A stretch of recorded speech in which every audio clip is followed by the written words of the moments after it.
¿Por qué te llamas Caneli? Por la Caneli. La laca. ¡Ay, la Caneli! Muy buenas, bienvenidas una semana más a vuestro podcast favorito, Ay la Caneli.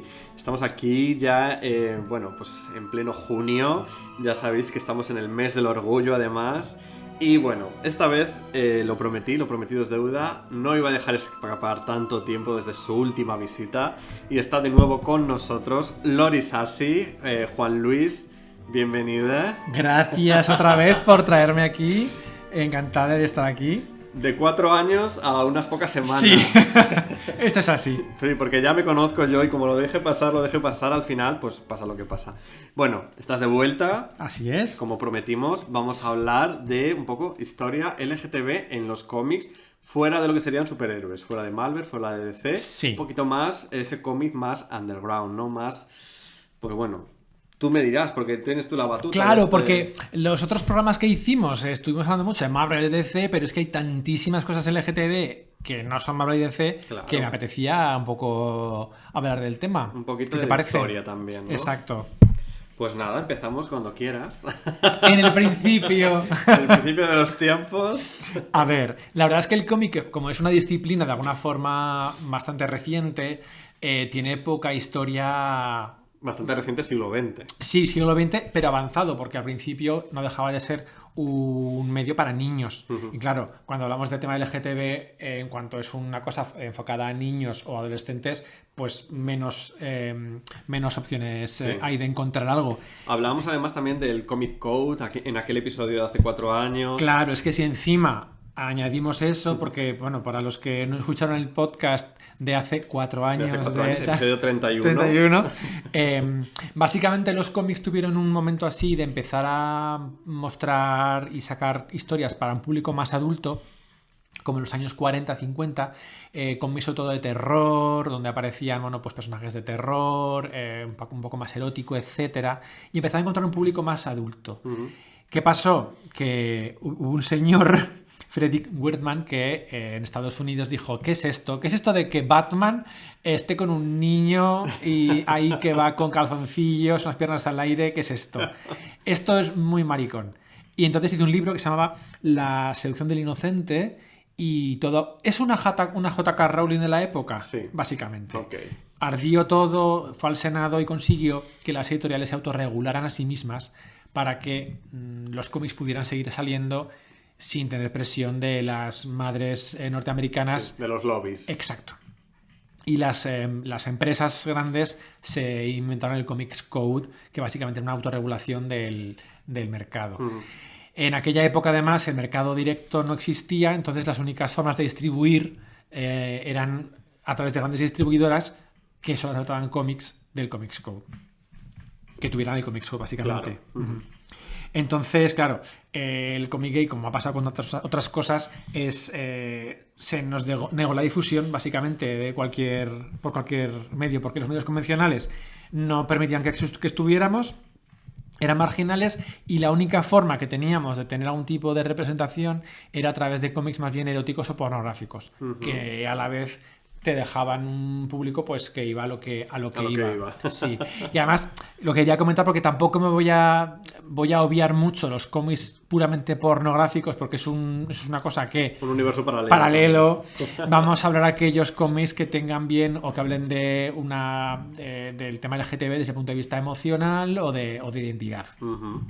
De todas formas, hablando de un poco de esos cómics eróticos, una imagen que ha calado, yo creo que en toda la sociedad, sobre todo por los King también y todo esto, es Tom of Finland. Sí, ahí te estoy viendo el XXL. El XXL yo también lo tengo.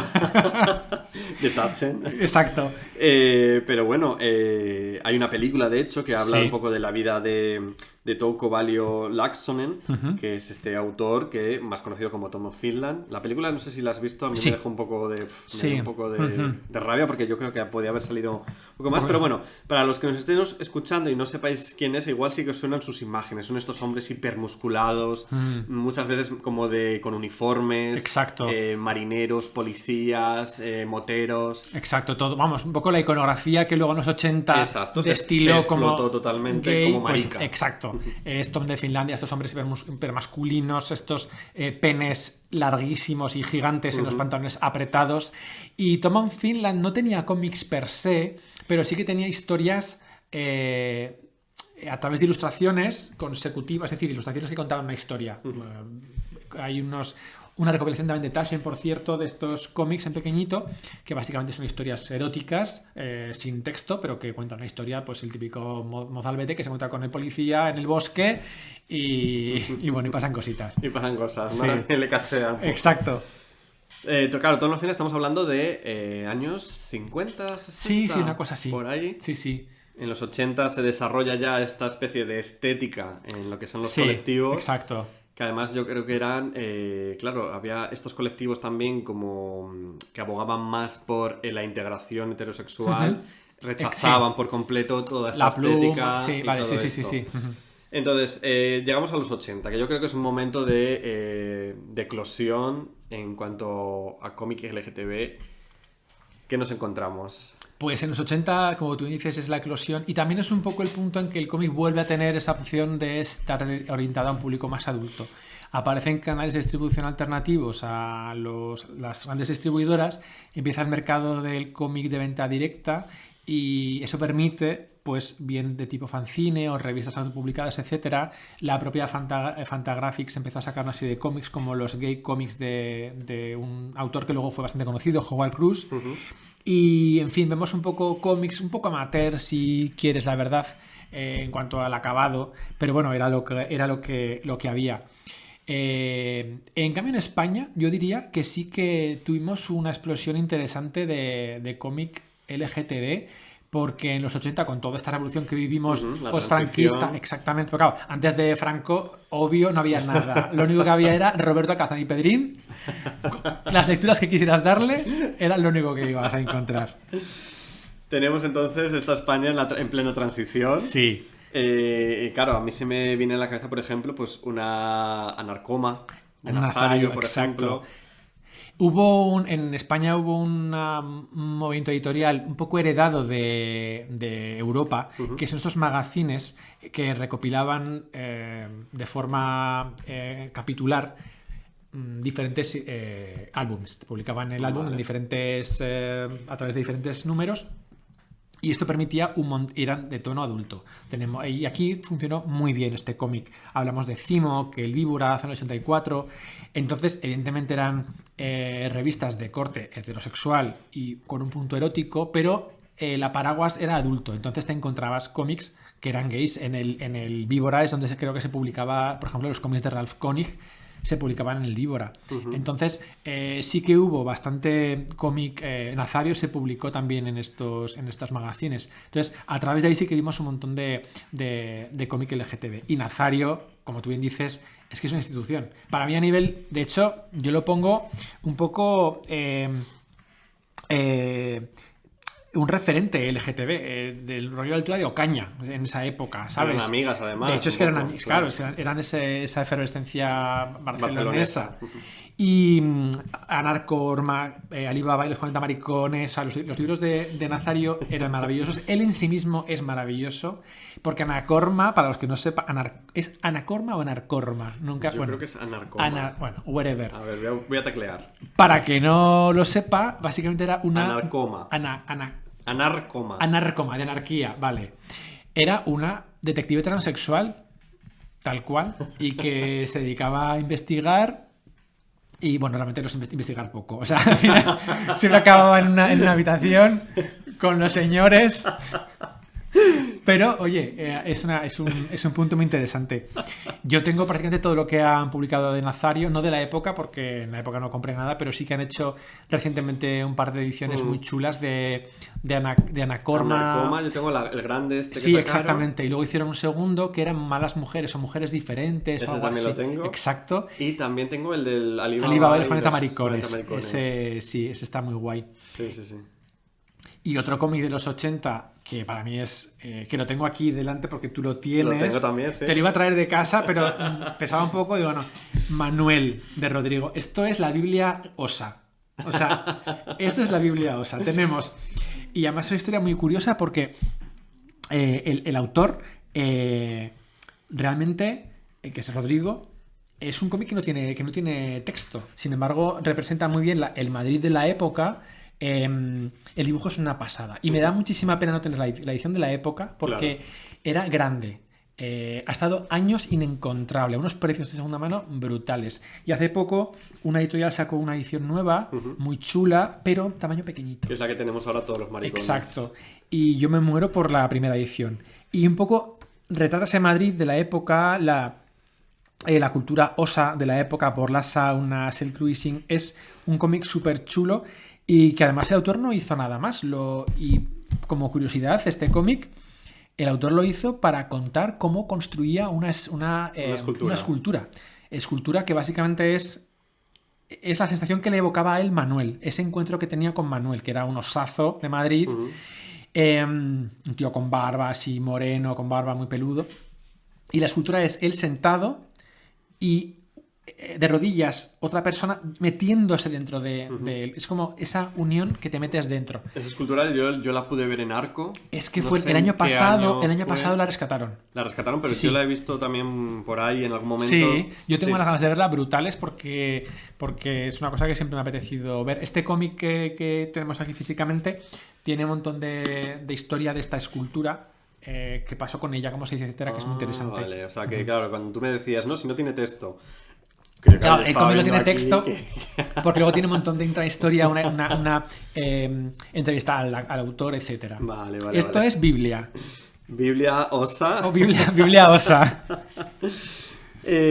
Hablabas de saunas. Yo tengo por aquí, que me has puesto en el esquemita, Mythman. Cuéntame qué es esto de Mythman. Nada, Midman era en la línea de estos cómics un poco underground, Sí. un personaje que me hizo muchísima gracia porque básicamente es una parodia de Superman, donde tenemos a Rod Rimmer, que es el chico de las toallas de una sauna gay, Ok. que se convierte en Mythman. Y bueno, pues era un cómic erótico, gay, pero me hace muchísimo gracia porque además el dibujante era muy chulo. Sí, Sí, estoy sí. viendo por aquí. Vamos, Stephen era el dibujante. no dejaba mucho a la imaginación. No. Pero es cierto que en esta época encontramos cómics muy amateur, con una calidad gráfica pues cuestionable, discutible, pero hay otros que ostras, que tienen una habilidad interesante, y este en concreto me gustaba mucho su estilo y su acabado. Pero no era español, ¿no? No, esto es norteamericano. Norteamericano.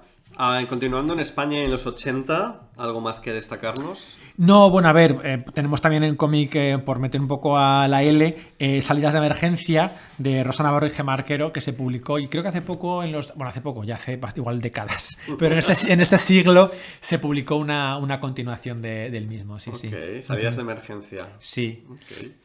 Llegamos a los 90.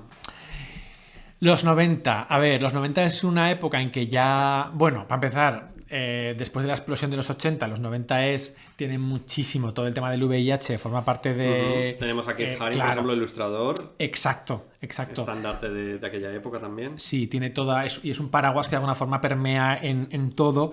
Pero tenemos obras como Wenzel, de Howard Cruz, que es este autor que ya hemos comentado antes, que estuvo en los Gay Comics. Se convirtió en un estandarte del cómic así americano, ya con novela gráfica. Ya una novela gráfica, no me gusta nada la novela gráfica, perdón. Pero me entendéis. O sea, es básicamente un cómic con una duración mayor que una grapa, y que tiene una entidad en sí mismo, más bonito. Lo llamo novela gráfica, pero no es una separación del cómic. Quiero que lo deje claro porque aquí hay mucha gente que dice, no, yo solo leo novela gráfica. Ya, No. y a mí me hace mucha gracia porque todos los que estáis más acostumbrados a la grapa y todo esto, despreciáis bastante esa diferenciación. Claro, porque es La que novela es gráfica. un formato. Es que es Claro. un formato, simplemente, y para poderlo llevar a superficies donde una grapa no sobrevive, pues se opta por formatos, pues un tomo, una tapadura, y lo llaman novela gráfica por darle un cierto punto de elitismo, cuando en realidad es un cómic. Claro. Que no, o sea, no es ni un formato, es como la definición de un tipo de cómic que se puede encontrar en ciertos lugares con una entidad argumental concreta. Y ya está. Bueno, tenemos Wenzel de Howard Hughes, como decías. Sí, y también por seguir con las lesbianas, Alison Betsen con sus cómics de lesbianas, 800, y que dio lugar al famoso test de Betsen. Ajá, ok, claro. Me suena este apellido. Claro, este test de Betsen que se hace para Sí. todo tipo de narrativa, sea de cualquier tipo, teatro, cine, literatura, en la cual tú defines como de integrador con las mujeres es esta obra, nace de este cómic, del cómic de Alison Betsen, donde fuerte. definen esta cosa de que, bueno, para que tú tiene que tener como es que los personajes femeninos tienen que hablar al menos Tienen identidad propia, hablan de ellas entre ellas y de sí sin mismas. hablar de hombres. Sí, Exactamente, exacto, sí. exactamente. Realmente Pues, no lo sabemos. sí, lo sabemos como concepto, pero igual no a las 3 reglas de tipo Gremlins. Nos pero hemos puesto sí. a tope con él. Y hablabas de VIH también en esta época. Sí, hay un cómic muy chulo que además es muy difícil de encontrar. Yo lo he leído online, pero no lo he podido encontrar físico. Está publicado en España, por Astiberri, que es Mi amigo Pedro. Mi amigo Pedro lo escribió y dibujó Jude Winnick, que este tío hizo como... En los 90, un Gran Hermano nació en los 90 en la MTV, en un programa que se llamaba The Real World, que básicamente era como Gran Hermano. Sí.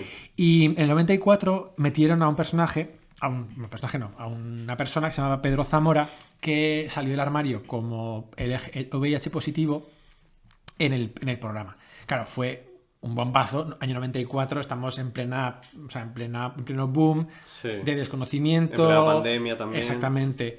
Y fue como muy sonado. Y otra persona que también estaba en ese programa, no concursante, porque no concursaban, era la vida en directo, era Jude Winnick.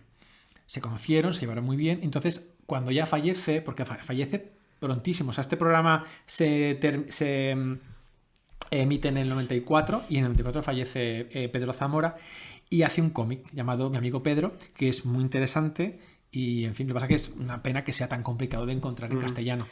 Porque pasa un poco como con todas estas historias queer y tal, que una vez que se editan se pierde un poco su pista o las editoriales no les Pues mira, apetece. tienes toda la razón, hay un montón de cómics que no consiguen...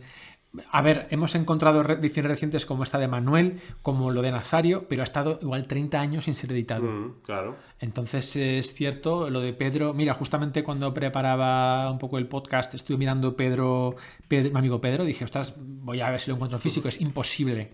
Qué pena. Y pasa mucho, sí. Bueno, tenemos una especie de figura muy representativa, yo creo, de este momento, de los cómics de los 90 LGTB, que es Ralph Koenig, Bueno, Ralph Koenig. del que se han hecho incluso películas, Sí, adaptando sí. los cómics. ¿Tú las has visto, las He películas? visto las películas, sí, el Sí. Condón Asesino y el otro no me acuerdo cómo se llama. El hombre nuevo. Pero de esa hubo película también, Sí, la del sí, Condón sí. Asesino me acuerdo perfectamente. Yo las vi primero El hombre nuevo, luego Cuando no asesino y luego Lisístrata. Entonces no sé el orden de emisión, pero... Lisístrata, que fue en España cuando se adaptó. Sí, con Octavia Aceves. Y con Maribel Verdú. Verdú. Sí. Qué maravilla. Pues Lisístrata además para mí fue el punto de... Claro, chico, mariquita de provincias.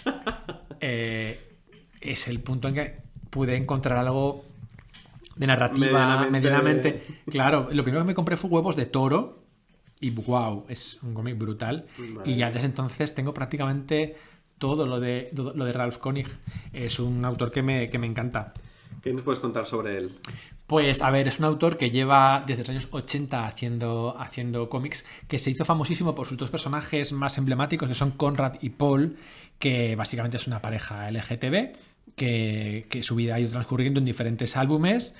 En el paso de los años, además, uno de las personas, porque es una pareja abierta, uno contra el VIH. Y en fin, entre todo el abanico de personajes que tiene la serie, encontramos un poco todo lo que se refleja el mundo LGTB con el tiempo. Ya es que es un tío que ya traspasa fronteras. Es el típico cómic que le divierte a cualquiera. Da igual la inclinación sexual. O sea, tú le das un cómic de Ralph Koenig a un tío heterosexual y se divierte y se ríe porque es divertido, es gracioso, está muy bien hecho. De hecho, ya ha pasado fronteras, digamos. Hay una corriente en el cómic europeo de grandes iconos del cómic europeo, como Lucky Luke, por ejemplo, pero también se hace con Spirou y cosas así. que es, ahora que los autores ya o están fallecidos o no hacen ya los cómics, dejárselos a otros autores para que cuenten sus visiones de estos personajes.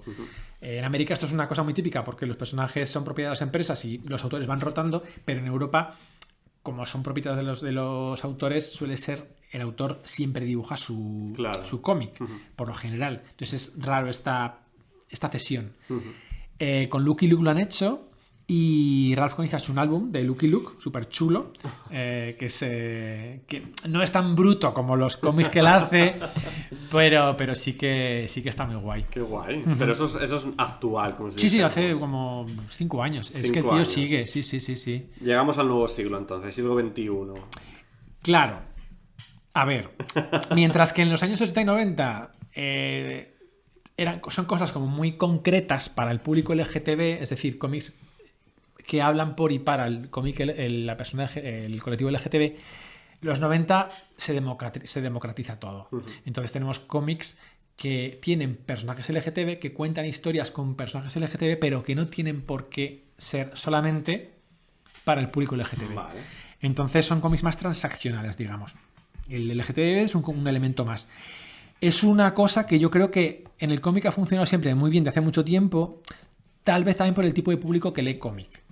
Tal vez, no sé, no te voy a decir abiertamente, pero con menos barreras o menos autolimitaciones que, por ejemplo, o en el cine o en la televisión, que hasta hace muy poquito hemos tenido esa rémora de que el personaje LGTB tenía que tener unos patrones concretos o un cliché concreto o demás. Aquí, por ejemplo, en España, en los 2000 hubo una colección que he traído aquí, porque yo he traído aquí mis cómics, he traído algunos míos y luego otros otros que me he pasado por Electra Comic para coger alguno porque no puedo con mi espalda, y uno de ellos es Claro que sí, que es una recopilación de cómics nacida de los cómics de Kiss Comics, que son todo cómics gays. La pena es que este cómic nació ya cuando este tipo de publicaciones ya estaban muriendo. Pero tenemos aquí autores como Ralph Koenig, como Cantero, Patrick Fillon, Ismael Álvarez, mangas, y eso duró 3 numeritos. Así que es una pena. ¿Y son fáciles de encontrar o ahora mismo son...? Sí, porque están saldadísimos. O sea, yo creo que esto lo encuentras seguramente porque los 3 luego sacaron como un tomito que lo recopilaba y es una cosa muy interesante. Qué chulo. De aquí nace, por ejemplo, también autores que son ya mitiquísimos en España en el colectivo LGTB, como Sebas Martín, que tiene un montón de novelas gráficas / cómic, como Bailando, Quedada, Estoy en ello. Siempre cada X tiempo saca un cómic muy, muy chulo. Y, en fin, es que hay un montón de historias. Recuerdo, por ejemplo, una que es El Violeta, que se reeditó hace poco, además, que es muy dura, que básicamente cuenta la historia de los campos de concentración gays en España. Todos estos que estaban en Canarias. Sí, cuenta la historia en Valencia de un chico pues que termina ahí en estos campos de concentración y retrata una realidad que ha estado totalmente oculta hasta hace poco, oculta o negada. Entonces sí que en España, por ejemplo, sí que hay un montón de cómic LGTB interesante. Tenemos también, el caso más actual de Alfonso Casas. Claro, pero es a lo que me refería con cómic ya que da igual. Los cómics de Alfonso Casas retratan a un chico homosexual, pero lo que cuenta es universal. Claro. Entonces hace unos cómics preciosos que te lees y te remueven por dentro, seas chico, seas chica, seas heterosexual o no. Teníamos, por ejemplo, Alfonso Casas se hizo equipo con Julián Almazán, que es Empezaron ahí, de viejo hecho. conocido Sí. del podcast, Sí. uno de mis, maestros Jedi, básicamente, de todo lo que yo sé de cosas frikis. Hicieron Marica Tú. Correcto. Que era el guión de Julián y un poco el dibujo de Alfonso. Y yo recuerdo que en su momento fue muy guay ese Sí. Yo tengo el cómic, por ejemplo. Sí, yo también, pero los dos también. Y luego hicieron incluso hasta un mediometraje y todo. Sí, correcto, es cierto. Que salgo yo de extra, por cierto. ¿Sí? En una escena de un bar, salgo yo qué así como guay. de fondo. Sí. Sí. Pero vamos, si vamos al cómic también un poco más internacional, ejemplo de cómic así como transaccional es Heartstopper, que es una cosa que lo ha roto Todas las siglas están ahí Pero dentro. gusta... Bueno, a ver, igual al heterosexual básico no le gusta tanto. Pero las chicas y los maricas no nos encanta.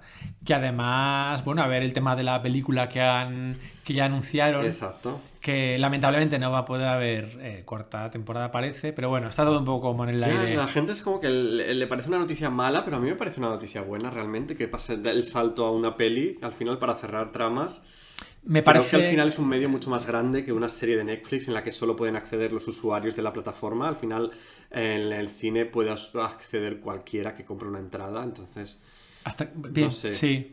Lo que pasa es que da como rabia que no puede terminar en el formato que se hubiera gustado. Es un poco el mensaje. Evidentemente es mucho mejor que no un corte y a otra cosa mariposa que Ya. ocurre con tantas series de Netflix, incluso con finales sin cerrar. Aquí por lo Exacto. menos, así que es positivo.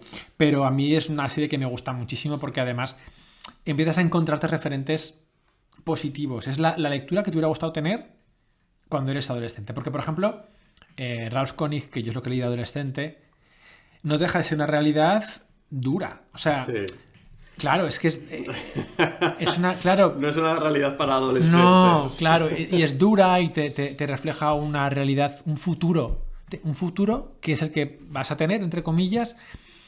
Bueno, pues sí, pues tendrás futuro y será así, pero no es un mensaje positivo para el adolescente. Claro, pero es un poco la forma en la que la representación del colectivo en los 90 era así. Claro. Al final todo eran dramas, acababa el maricón muerto, suicidado, y todo era Sí. un poco eso. O sea, recuerdo, por ejemplo, Filadelfia, que es un poco se supone que es la gran película sobre el VIH de los 90, y es que es una película de terror, absolutamente. Ujú.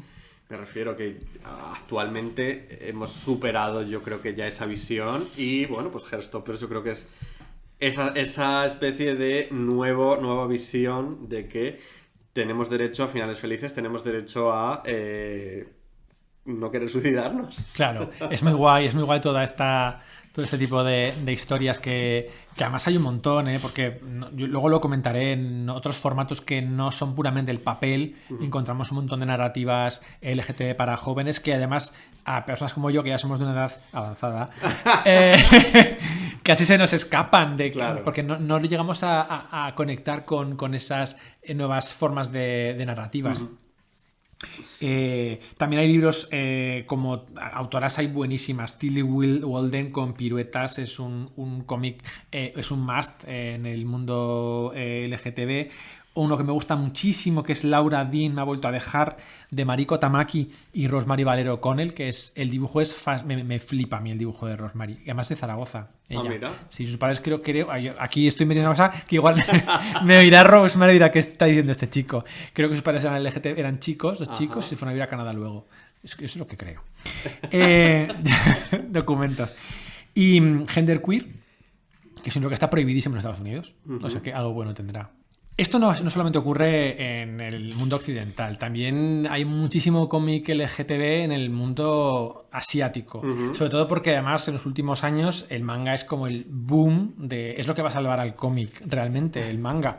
Los números son de venta del manga, tanto en Europa como en Estados Unidos, son brutales. Y son unas latitudes que tienen muchísimo cómic LGTB y además muy particular, muy especial, que gusta a chicas, que gusta a chicos, pero me gustaría ir para atrás en el tiempo, porque uno de los primeros cómics LGTB que encontramos, chulos, no me refiero con entidad, lo encontramos en Japón.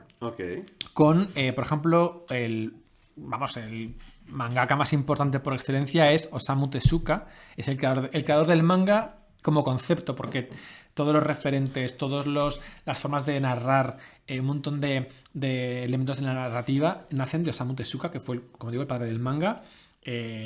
Hizo una obra llamada MW en el 78, que es una narración de una isla rarísima donde muere un montón de gente porque el gobierno japonés echó una especie de agente naranja, y un cura va a investigar y se encuentra con este personaje de Yuki, que es un gay, malísimo además, súper negativo. Pero te digo que cada vez me gusta más encontrar personajes gays negativos. A mí lo que no me gusta tampoco son personajes gays que son buenos porque sí. Ya. ¿Sabes lo que te quiero decir? Sí, yo creo que hemos pasado de... Hablábamos un poco hace un momento de la representación de los 90. Sí. Claro, venimos de la representación El buenismo, previa sí. de villanizar y todo esto, pero claro, hemos ido de un extremo al otro. A y mí la lo que nos que- gustase un poco el centro, Claro. ¿no? Un poco No, el y a mí medio, lo que los grises. me molesta sobre todo es cuando dan elementos queer a personajes malos, pero sin especificar que son queer. ¿Sabes? Lo vemos clarísimamente en los villanos de Disney, que son malos con elementos queer, afeminados o tal. Sí. No son queer, pero tienen elementos no canónicamente masculinos. Eso me molesta un poco más, pero si un villano es maricón y es malo, pues es maricón y es malo y me encanta. Y MW es un cómic súper actual, pese a ser de los años 70, súper recomendado. Y otro que acaba de sacar hace poquito Arechi Manga es Claudine, de Ryoko Ikeda, que nos muestra la historia de una chica en Europa, una chica que no se encuentra como chica. Y ella vive como chico, sale con chicas. Como es en los años 70, además ambientado en los principios del siglo, hay ciertas denominaciones o nomenclaturas que no existen, como que es trans, ¿sabes? No hay palabras Ya. para definirlo, pero Claro. están ahí y existen. Es un cómic súper recomendado, Claudine. Pero la gente probablemente conocerá el tema del manga japonés por el yaoi y el vara, que es como lo guay. Vamos a meternos en harina. Claro, el yaoi, antiguamente llamado BL, o actualmente llamado BL, ahora nunca me acuerdo. Y el yuri es el de chicas. Vale. No me meteré ahí. Porque hay uno... A ver, aquí A ver, sí. hay uno para cada género, ¿no? Esto es muy ¿Cómo esto es muy complicado. Yo no entiendo nada, así que cuéntamelo todo como Vale. si fuera un niño de 5 años. En Japón, básicamente tienen una sociedad un poco más... es diferente, dejémoslo ahí. Los cómics para chicos no consiguen representar bien las relaciones entre chico y chica, y además, como hay cierta sumisión o unos roles muy estrictos entre lo femenino y lo masculino, las chicas, sobre todo jóvenes, no encuentran en los cómics que narran una historia entre chico y chica una historia interesante o que se vean representadas, porque son vale. siempre muy canónicas respecto a los géneros. Es cuando aparece el BL o yaoi. Son historias de chicos enamorados, chico con chico. Pero al no existir esa diferenciación, porque no hay chico-chica, sino que son dos chicos, encuentran mucho más atrayente para ellas este tipo de historias. Es cierto que son historias en las cuales están, al menos las primeras que se hacían, estaba muy marcado quién era el chico masculino Vale, ok. y quién era el chico femenino. Estaba muy marcado, por tanto, ahí era más fácil encontrar esta O división. sea, era una ¿no? especie de que el público femenino se sintiera representado. Exacto. Pero claro, si era una mujer la que estaba en el cómic, por las estrictas Correcto. géneros de la sociedad japonesa, no quedaba bien, entonces tenía que ser dos chicos. Exacto, Pero así claro, es. un chico afeminado, que para que las chicas... Es un poco enrevesado, pero de forma perversa tiene sentido. Sí. Y al final, evidentemente, con los años ha evolucionado muchísimo. De hecho, a mí los BL que más me gustan son aquellos en los cuales no está esta división de género tan clara, sino que hay una igualdad, que hay muchos además. Pero nace ahí y es un cómic muy interesante. Son unos cómics muy interesantes. Tenemos, por ejemplo... bueno, yo recomiendo todo lo que hace Arechi. Arechi Manga es una editorial que publica aquí en España. Un montón de cómics súper buenos. Pero tenemos como cosas como ya loquísimas, como Zombie Hide Sex, que es un mundo de Walking Dead con un chico a que le muerde y le vuelve zombie y otro que está enamorado de él. Entonces, claro, se gustan, pero él sabe que cuando le está comiendo la polla le puede comer y literal. Por favor. Bueno, Que además Muy son guay. como explícitos, ¿no? Ah, Supongo. hay variedades. Tenemos desde los que son explícitos 100% hasta los que solamente dibujan la silueta, hasta lo que la zona donde están las gónadas se pixela, la zona donde están las gónadas es solamente la silueta, aunque el resto del cuerpo sea definido, la zona de las gónadas hay mucho fluido siempre, porque el fluido no tiene censura, entonces fluidos hay muchos. Está muy guay. Pero, de hecho, hay un BL muy turbio últimamente que se ha puesto súper de moda y no entiendo por qué, que se llama Vampiros en los baños. Vampiros en los años así. Bueno, el manga es un éxito. Tiene serie en Netflix de anime, tiene película de imagen real. Y es muy turbio porque es unos onsen japoneses donde vive una familia que regenta el onsen y un niño que tiene 16 años. Y aparece un vampiro que lleva con ellos como unos años viviendo. El vampiro quiere comerse al chico, pero solo cuando sea mayor de edad. Pero solamente lo quiere virgen. Entonces impide todo el rato, o sea, le desea sexualmente, pero es un niño de 16 años, Claro. y todo el rato impide, y el chico es heterosexual, y impide que mantenga relación sexual con chicas. Ok. O sea, él está intentando todo el rato Madre impidiendo, o mía. sea, una locura y un boom en Japón. Que dices, Guau. ¿de dónde esta historia no puedes tirar mucho? Pues sí. Ya. Y dices que hay serie en Netflix. y Serie en todo. Netflix, hay manga, sí, de todo. Madre mía. Y luego estarían los vara, Ujú. que eso es lo que es puramente para el público gay. Ujú. Además, los vara son osos, son hombres musculosos, Un poco Tom of peludos. Finland asiático. El Tom of Finland asiático, donde el referente vara, ¿cuál es? Gengoro Tagame. Gengoro Tagame es como el dios del vara, con ese cómic tan maravilloso que es. Lo tengo por aquí. La Casa de los Herejes, que es un cómic en el cual a un par de campesinos los señores feudales les cogen para hacerles de todo, encerrarles. Es un cómic de DSM muy, muy extremo. Madre mía. Muy extremo. Te puede llegar a revolver. Uf. Pero es muy bueno. Son 3 tomos. Estuvo muchísimo tiempo descatalogado y hasta hace poco, que lo reeditó La Cúpula, no estuvo editado de nuevo. Lo guay de este cómic es que si tú... Gengoro Tagame tiene un par de cómics más, Ujú. que es todo lo contrario. Entonces tiene que se llama El marido de mi hermano Sí, esa le conozco. y Nuestros colores. El marido de mi hermano es un cómic en el que básicamente tenemos en Japón, un chico que vive separado de su mujer, que vive con su hija y cuyo hermano era gay y vivía en Canadá con su marido. Ujú.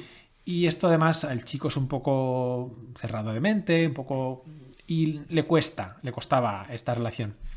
Él fallece el hermano y viene su marido, O sea, el cuñado. el cuñado, viaja a Japón porque quería conocer a la familia, conocer cómo era él, las calles por las que había vivido, un poco en recuerdo de post fallecimiento.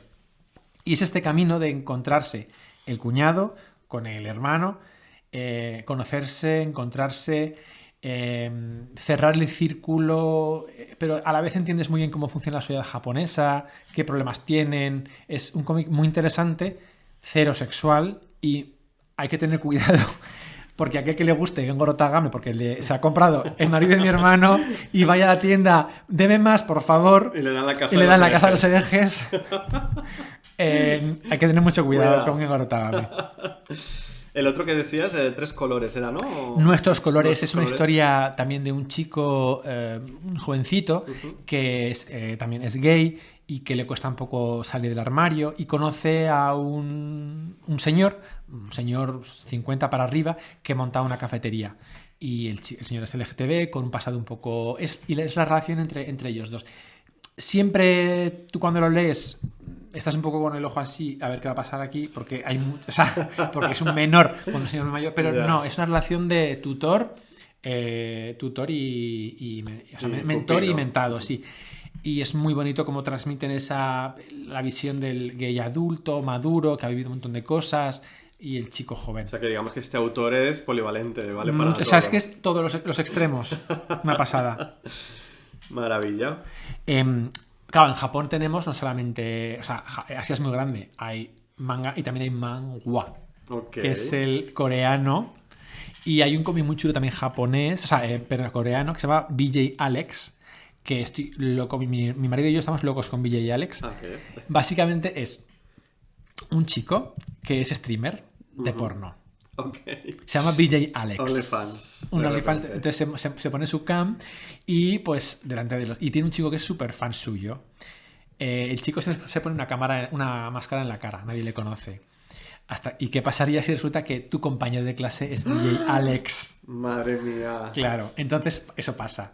Pero hay una relación de eso, de amo-esclavo, un poco BDSM, el mundo así oscuro de los streamings, el chico que es tonto, porque es tonto, no te hace caso, pues pasa de él, Claro. pero no. Muy chulo. Lleva 8 volúmenes y dices, ¿qué más va a pasar? Pues pasan cosas. Pasan cosas y tenemos más material. Sí. Ah, bueno, el Omegaverso que no te he contado. Cuéntame. Es que esto es una movida. Porque Esto esto es dentro del cómic asiático, el Omegaverso. A ver, es que es muy raro. El Omegaverso es un concepto que nace en los foros de internet. Ujú. Es como una especie de set de reglas que definen un universo. O sea, no es un universo Marvel, no es un universo DC, no es nada establecido, es libre de derechos. Vale. Es un mundo, entonces cada cual hace el cómic basado en esas... Es como si hicieras un cómic en un mundo con zombies o en un mundo con vampiros, hay unas reglas establecidas. Vale. que- Ok, ya te entiendo, sí. Como el western. El Vale, western sabes sí. que tiene una serie de El reglas. género, un género. Un género. ¿Qué pasa en el Omegaverso? Los géneros no son masculino y femenino, sino que eres masculino, femenino, beta o alfa. Ujú. O no, perdón, omega o alfa. Entonces, tú puedes ser chico, o sea, hombre alfa, hombre omega, mujer alfa, mujer omega. Ujú.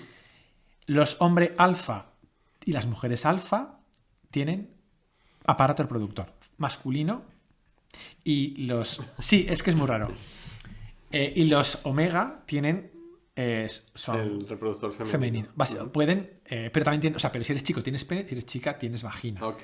Las O sea, chicas, serían las hombre y chicas mujer alfa trans lo tienen un como poco. retráctil y los chicos omega tienen como un tercer agujero. O era por detrás, por donde se quedan Ok. impregnados. Pero el mundo trans aquí no entra, ¿no? No, Entonces, no, porque no todos tiene tienen que las ver. gonadas, son como intersexuales raras. Ok.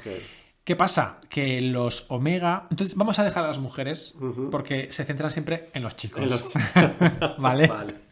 Entonces pero están ahí, pero ¿qué pasa? Los omega es como que ovulan. Ujú. Entonces, una vez al año generan unas feromonas que vuelven locos a los alfa. Rollo que es que si los ven, se tiran encima De todo. para impregnarles. Ujú. Y no solamente les pueden dejar embarazados, sino que un alfa, cuando impregna a un omega, lo impregna de por vida. Ok. Y el omega tiene como un vínculo que no puede romper, un vínculo irrompible. ¿Qué pasa? Que los alfa están como... O sea, si un alfa a un omega le impregna y luego le deja, le ha jodido la vida. Claro. Porque emocionalmente no puede vincularse con nadie más, puede dejarle preñado con un niño o niña. Entonces, Madre mía. luego hay una serie de drogas que se toman los omega para no generar esta feromona y que les dejen en paz. Bueno, con este concepto tan loco que te he contado, Sí. hay decenas de historias que a España llegan unas poquitas, pero es todo un mundo... O sea, Vale, o sea que como es una especie de género que alguien crea exacto. en internet Sí, se crean las reglas en y que internet. a partir de ahí ya varios autores empiezan a hacer sus propias historias dentro de Exacto. ese universo. Entonces es muy Guau. loco. Yo cuando leí el primero era como, a ver, ¿qué está pasando? Claro, claro. Porque para empezar, para explicar ya, Sí, sí, me das un para rato. explicar un o sea, poco ya sí. el contexto, ya simplemente. Sí. Madre mía, pero claro, me estás hablando de una... Claro, nosotros como occidentales, igual hay cosas de esta cultura y de esta que... A mí hay cosas que me están dando un poco de red flags. Sí, en a ver, general. en general, en el cómic asiático, todo el tema de la dominación-sumisión lo llevan. Está así. Ujú. La igualdad en una relación les cuesta. Siempre tiene ese punto de sumisión, dominación. Es parte de un poco no sé, de su esencia o de sus filias. Pero vamos, esto es un poco lo que englobaría el cómic asiático. Madre mía. Una locura, como ves. ya estoy viendo. Vámonos a otros medios de publicación. Sí, es lo que comentaba, porque al final yo, te digo, como señor ya de cierta edad, me pierdo con estas aplicaciones, pero muchísima gente lee cómics en el móvil. Y hay un montón de aplicaciones de webcómics. Es que no son ni webcómics, porque los webcómics podríamos pensar como una página donde pones una página de cómic. Ujú. Heartstopper nació como un webcómic, de hecho. Ujú. Y luego están los webtoons o tapas, que son aplicaciones que tienen incluso... Es un nuevo medio diferente a la página de papel, porque tú en el cómic tradicional tienes una página con una estructura de página que te delimita, la página está delimitada por el folio. Ujú. Los webtoons o tapas, la página está delimitada por es un scroll infinito. Entonces no hay una narrativa de izquierda a derecha, abajo, no, es vas pasando, Vale, subiendo. vas haciendo scroll y va bajando. Y no la solamente historia. poner las viñetas, te permite pues una viñeta súper larga que te marca la soledad de alguien, por ejemplo. Si uno está muy solo, pues negro, un putito al final. Eso te está dando... Es otra narrativa Sí, diferente. Sí, totalmente. Y hay un montón de historias que yo no conozco. Es un género que no conozco, me tengo que poner, pero hay mogollón. Pero, por ejemplo, como te digo, los webcómics, el Heartstopper que empezó como webcómic, o webcómic sacó hace durante la pandemia un autor español muy chulo, David Ramírez, empezó a publicar un cómic que yo me moría porque contaba su historia con el COVID-19. Su novio o marido era enfermero o médico y básicamente se enfrentó a la pandemia y cogió el COVID-19 y lo pasó muy mal. Es de los primeros que lo cogió, por tanto, pues estuvo ingresado en la UCI, no se sabía, estuvo con neumonía, con falta de saturación, entonces estuvo muy chungo. Entonces tú veías en el 2021 o 2020. En su Instagram las historias y claro, no sabías, a ver, intuías que se salvaba porque si no estaría contando la historia, pero es que era muy chungo todo. Y entonces sí, todo acaba bien. Pero luego con este webcomic lo publicó en papel y muy guay. O fanzines como As. As es un fanzine súper que ha tenido muchísimo éxito, que lo publicó Sara Soler. Sara Soler es una chica cuyo novio salió del armario como persona trans a ser chica, Diana. Y también dibujante y tal.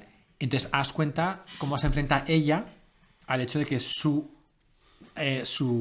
novio de repente es novia, ella le quiere, por tanto de repente ella se encuentra que soy yo, ¿no? Que soy yo, claro. Soy heterosexual, soy bisexual, soy lesbiana, como ayuda en el camino de la transición a su novia.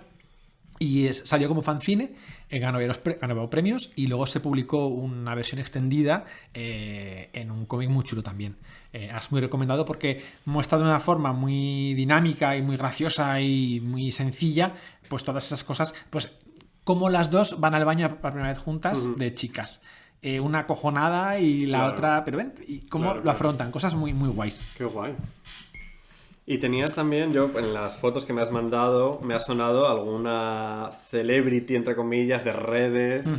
Bernat, creo que se llama, ¿no? Beñat, sí. Bueno, es que Beñat es dibujante de cómics y sacó otro webcómic también, de hecho.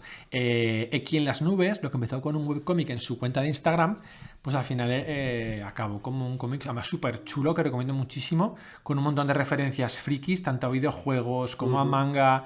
Es un cómic muy chulo, muy tierno, con un personaje que se llama Eki, que no deja de ser un socias del mismo porque visualmente tiene ciertas vibras. Es un personaje muy naif y cuenta un poco la historia de él en su casa con su vecino que se llamaba Ochoa, que es un señor así, un daddy, y no sé, es un poco panfilote, pero muy, muy divertido. Es un cómic que es muy recomendado, sí. Aquí en las nubes. Aquí en las nubes. Y teníamos también, por ejemplo, que te decía yo que conocía a este chico, a Mariano, Becky Riot.